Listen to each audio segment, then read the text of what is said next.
इस दौर में आपके हक की लड़ाई कौन लड़ रहा? पूरे हिंदुस्तान में 6 आवाजें हैं। जो 6 लोग अपनी बातों को दमदारी के साथ रखते हैं। 7वां अगर कहीं मिलता होगा तो ट्विटर पर मिलता होगा, किसी और जगह पर उसकी आवाज नहीं उठती। पहला नाम देश के प्रधानमंत्री नरेंद्र मोदी का है, जो अपने हिसाब से काल्पनिक चीजों पर लोगों को बयान दे देकर के गुमराह करने का काम कर रहे हैं। और कुछ लोगों को वो सार्थक कदम लगता है, कुछ लोगों को निरर्थक लगता है। वो वैचारिक तौर से कोई अपना मानता है तो उसे अच्छाई लगती है, कोई बुरा मानता है तो उसे बुराई लगती है। ये अपना अपना सोचना है।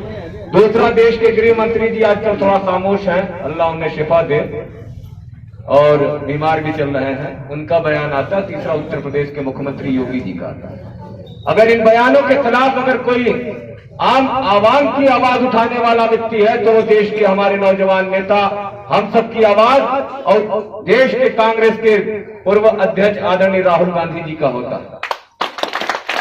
अगर कोई दमदारी से एनआरसी, सीए से लेकर के तमाम मुद्दे पर, कोविड-19 पर अगर कोई आवाज उठाता है और जनता की आवाज बुलंद करता है तो श्रीमती सोनिया गांधी होगी।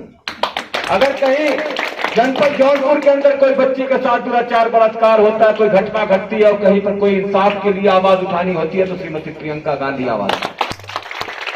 आप सवाल करिए ना उत्तर प्रदेश की समाजवादी पार्टी की रहनुमाई करने वाले अखिलेश यादव से, कि जब समाजवादी पार्टी का गठन हो रहा था उस वक्त के महामंत्री हुआ करते थे आजम खान साहब।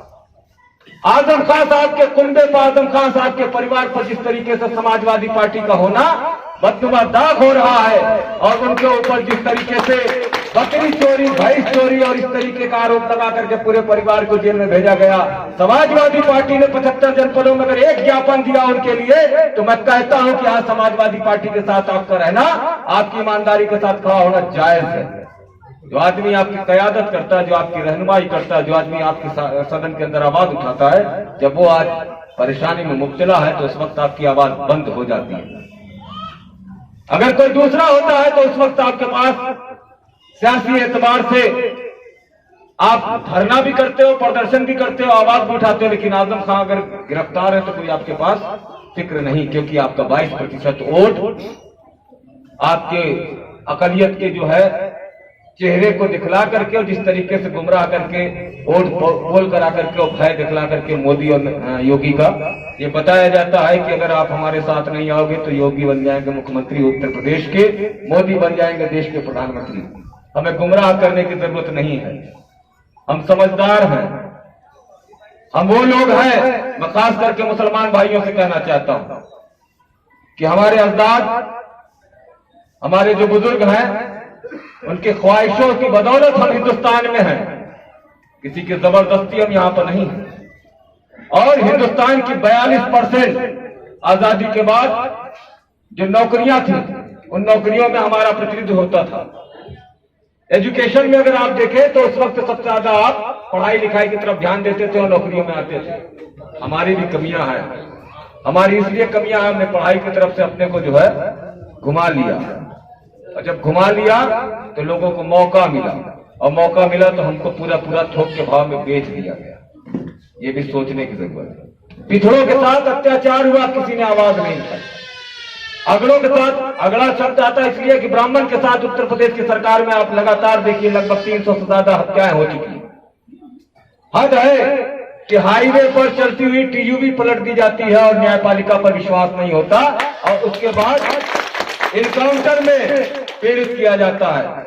अगर कोई आवाज उठा रहा है तो लोग कह रहे हैं कि यहां पर तो जातीय धर्म की बात हो रही है। न्याय की बात होनी चाहिए, इंसाफ की बात होनी चाहिए, चाहे वो ब्राह्मण हो, चाहे मुसलमान हो, चाहे छत्री हो, चाहे अगड़ा हो, चाहे पिछड़ा हो, चाहे दलित हो, चाहे पासी हो, चाहे हमारा मुसहर भाई हो, चाहे कोई भी जाति का व्यक्ति हो। इस मुल्क के अंदर बाबा साहब का संविधान जो बना था वो सारे लोगों के लिए बना था। बाबा साहब के संविधान ने हमें पीछे बैठे हुए व्यक्ति को भी समान अधिकार देने का अख्तियार दिया था। बाबा साहब के संविधान ने हमको ताकत दी थी कि हम अपनी आवाज को बुलंद कर सकते हैं। बाबा साहब के संविधान ने, भारत के संविधान ने हमें इस तरीके से जीने का सलीका सिखाया था कि अगर कोई हमारे खिलाफ जुल्म करेगा तो उसके खिलाफ हम अपने हिसाब से आवाज उठा सकते हैं। लेकिन आज 77 के जिन लोगों को वो याद होगा इमरजेंसी, कि इमरजेंसी के वक्त में नेताओं पर पाबंदी हुई थी, जिसको भारतीय जनता पार्टी से लेकर के और तमाम दल के लोग कहते हैं काला अध्याय। आज तो आम इंसानों पर पाबंदी है, पत्रकारों पर पाबंदी है, नेताओं पर पाबंदी है, गरीबों पर पाबंदी है, मजलूमों पर पाबंदी है, बेरोजगारों पर पाबंदी है, रोजगार के नाम पर ठगने पर पाबंदी है।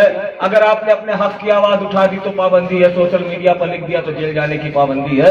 और तमाम ऐसी पाबंदियों पर हम इमरजेंसी की बात नहीं कर सकते, हम इस सरकार के खिलाफ आवाज नहीं उठा सकते, अपनी बात को नहीं रख पाएंगे। इस मुल्क को बचाने की जरूरत है, इसलिए आपके पास आया हूं।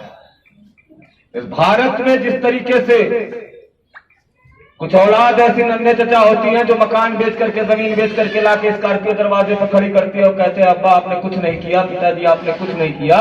और हमने देखिए कि आपके दरवाजे पर अपने 1 साल के काम में हम लाके स्कॉर्पियो खड़ा कर दिए।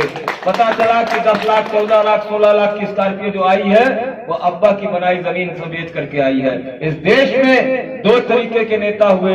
एक नेता को नमन करता हूं, अपने जो खिराज अकीदत पेश करता हूं, उनकी कुर्बानियों को याद करता हूं, जिन्होंने आधुनिक भारत के निर्माता में जिनका योगदान है, पंडित जवाहरलाल नेहरू से लेकर के अटल बिहारी वाजपेयी और मनमोहन सिंह तक। मैं सारे लोगों को, जो भी इस देश के प्रधानमंत्री, जिन लोगों ने एक एक ईंटा रखा है देश के विकास में, उनको नमन करता हूं, उनको याद करता हूं। लेकिन एक देश का क्रेता नहीं विक्रेता हो गया है प्रधानमंत्री।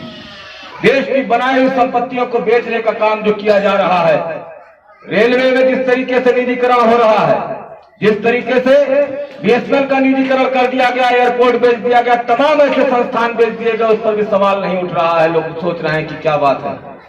शादी का रिश्ता खोजना हो, अगर सरकारी नौकरी में लड़का है तो ये पूछा नहीं जाता कि गोरा है कि काला, देखने में कैसा है ये भी नहीं पूछा जाता। सरकारी नौकरी कर रहा है इसलिए सिक्योरिटी है, और शादी के लिए 2 आदमी को और लगा करके पैरवी कराई जाती है कि जल्द से जल्द इस जगह पर रिश्ता हमारा खराब ना हो, जल्दी से जल्दी लग जाए। निजीकरण में क्या ये आप बताएं कि पेट्रोल पंप पर नौकरी करने वाले की हाल वही है जो आपके रेलवे में नौकरी करने वाले का? क्या आपके आईटी सेक्टर में एमबीए करके या बीटेक करके या एमटेक करके जो लड़के नौकरी कर रहे हैं उनसे और यहाँ पर जो है आपके तहसील में जो चपरासी है, क्या इक्वल माना जाता है? जो हमारी दी गई सरकारों की नौकरियां थी, जो उपक्रम थे, जहां पर अवसर थे, उसको भी खत्म कर दिया आपने। निवेदन सिर्फ करने आया हूं, गुजारिश करने आया हूं, इस मुल्क को बचाने के लिए, इस मुल्क को ताकत देने के लिए, इस मुल्क की जो है तरक्की के लिए, इस मुल्क की कामयाबी के लिए आप सारे लोगों का पसीना, आप सारे लोगों का खून, आप सारे लोगों की मेहनत, आप सारे लोगों की काविशें, आप सारे लोगों की मोहब्बत, सबकी जरूरत है। और ये जरूरत तब लगेगी जब गुलदस्ता हमारा सजेगा और सारे फूल उसमें रहेंगे, हमारे सारे भाई वहां रहेंगे, और इस फूल की खुशबू आप सारे लोगों की मोहब्बत से इस देश के चमन को जो है महकाया जाएगा। और जिस तरीके से 6 साल के अंदर हिंदुस्तान की बढ़ती हुई तरक्की को ब्रेक लगी है, उस ब्रेक को हटाना है और आने वाले दिन में इंशाअल्लाह अपनी सरकार बनानी है। 2 चीजों पर चुनाव होगा, मैं ज्यादा वक्त नहीं लूंगा क्योंकि अगली मीटिंग भी लगी हुई है। चुनाव 2 चीजों पर होगा, चेहरे पर चुनाव होगा। एक तरफ योगी का चेहरा होगा, एक तरफ प्रियंका गांधी का चेहरा होगा। चुनना आपको है कि प्रियंका गांधी के चेहरे पर आपको चलना है कि योगी के चेहरे पर चुनना है। एक तरफ जंगल राज आपके सामने नजर आएगा, एक तरफ अपराध नजर आएगा, एक तरफ बढ़ते हुए जो बेरोजगारी है उसको आपको देखना होगा, एक तरफ किसानों की पड़ी हुई मार देखना होगा। जिस तरीके से सांडों ने खेतों को चर करके आज बदहाली की तरफ किसानों को कर दिया, इसको भी देखना होगा। आपको ये सोचना होगा कि किस तरीके से यहाँ पर उत्तर प्रदेश के अंदर बेरोजगार आज आशा भरी निगाहों से देख रहा है, और हमें ये कहा जा रहा है कि रोजगार के नाम पर आपकी छटनी की जा रही है, आपको रोजगार से निकाला जा रहा है। ये विचार करने की जरूरत है।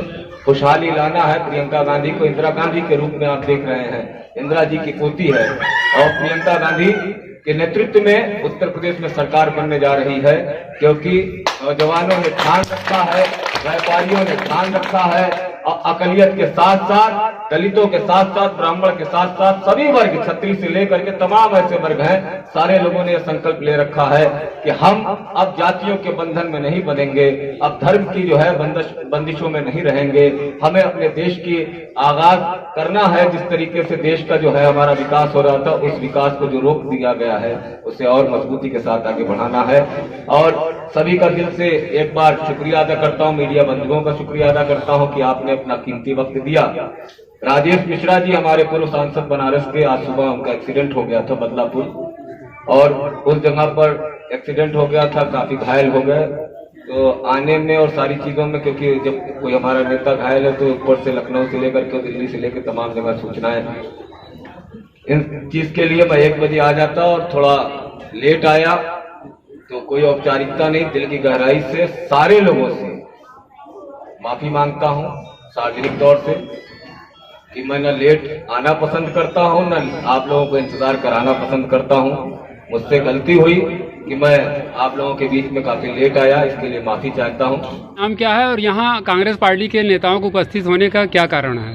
देखिए, ऐसा, मेरा नाम फैसल हसन तबरेज है, मैं अध्यक्ष हूँ जिला कांग्रेस कमेटी का, और यहाँ पर लगातार पूरे उत्तर प्रदेश में संगठन सृजन का कार्यक्रम चल रहा है।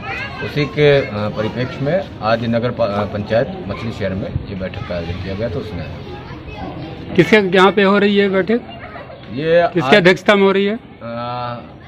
बबलू राइन आयोजक हैं और महमूद अंसारी साहब और तमाम यहाँ के वरिष्ठ कांग्रेस नेता, क्योंकि यहाँ पर अब संगठन का निर्माण होना है, यहाँ पर संगठन निर्माण के लिए यहाँ सारे लोग इकट्ठा हैं।